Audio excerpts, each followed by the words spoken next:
Bismillahirrahmanirrahim. Assalamualaikum warahmatullahi wabarakatuh. Waalaikumsalam warahmatullahi wabarakatuh. Kalau boleh tahu dengan Ibu siapa? Ibu Urmia. Oke, baik. Di sini sebelumnya perkenalkan dulu ya. Di sini saya Bida Sukma. Saya bertugas pada siang hari ini untuk memberikan Ibu konseling tentang deteksi dini gangguan psikologi pada anak. Baik, sebelum itu di sini saya mempunyai inform konsen. Di sini apakah Ibu setuju atas apa yang saya berikan pada siang hari pada pagi hari ini? Kalau boleh Ibu tanda tangan dulu ya. Jadi doa. Nah,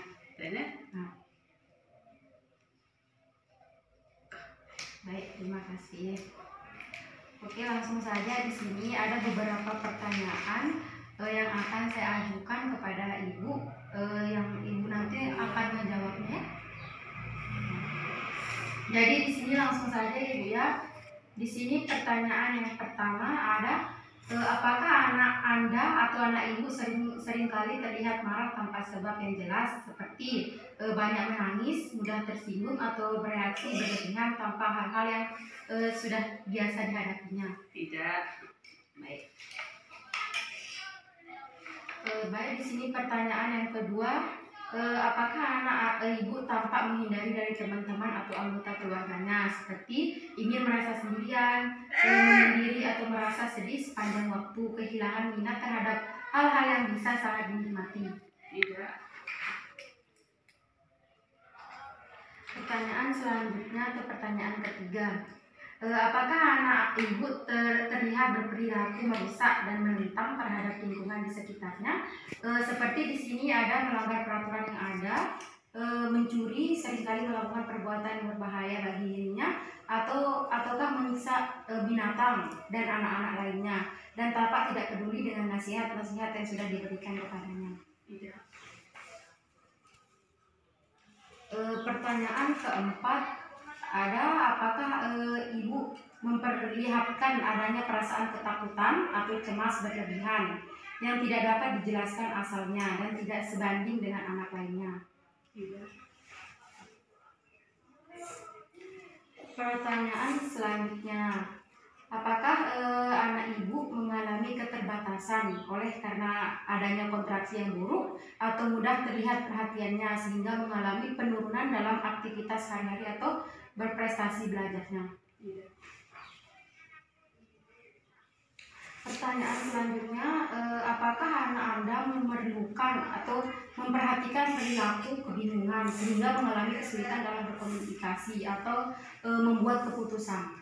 Tidak. Pertanyaan ketujuh, apakah anak Ibu menunjukkan adanya perubahan pola tidur? Nah, di sini seperti sulit tidur sepanjang waktu, terjaga sepanjang hari, sering terbangun di waktu tidur malam, atau karena mimpi buruk? Di sini juga ada pertanyaan yang ke-8, apakah ibu mengalami apakah anak Ibu mengalami perubahan makan? Nah, di sini ada seperti kehilangan nafsu makan, makan berlebihan, atau tidak mau makan sama sekali. Pertanyaan yang ke-9, apakah anak Ibu sering sekali mengeluh sakit kepala, sakit perut, ataukah keluhan-keluhan fisik lainnya? Di sini selanjutnya pertanyaan ke-10, apakah anak Ibu sering sekali mengeluh putus asa atau berkeinginan mengakhiri hidupnya? Pertanyaan yang ke-11, apakah anak Ibu menunjukkan adanya kemunduran perilaku atau kemampuan yang sudah dimiliki? Nah, di sini seperti mengompol, mengisap jempol, atau tidak mau berpisah dengan orang tua atau pengasuhnya? Tidak. Pertanyaan yang terakhir, apakah anak Ibu melakukan perbuatan berulang-ulang tanpa alasan yang jelas? Tidak. Nah, baik, di sini sudah saya kasih ya pertanyaan-pertanyaan. Nah, jadi di sini kesimpulan dari pertanyaan yang saya berikan kepada Ibu di sini, yaitu Ibu harus melakukan konseling ya. konseling itu anak ibu harus dievaluasi 3 bulan lagi ya. Jadi di sini mungkin hanya itu ya Ibu ya yang saya jelaskan dari pertanyaan-pertanyaan ini. Jadi mungkin ada yang ingin Ibu pertanyakan. Tidak ada. Baik Ibu, terima kasih ya atas waktu dan kesempatan Ibu. Kalau begitu saya pamit dulu ya Ibu ya. Kalau ada yang ingin Ibu pertanyakan kepada saya, Ibu bisa datang langsung ke saya ya. Iya. Oke, kalau begitu saya pamit. Assalamualaikum warahmatullahi wabarakatuh. Waalaikumsalam warahmatullahi wabarakatuh.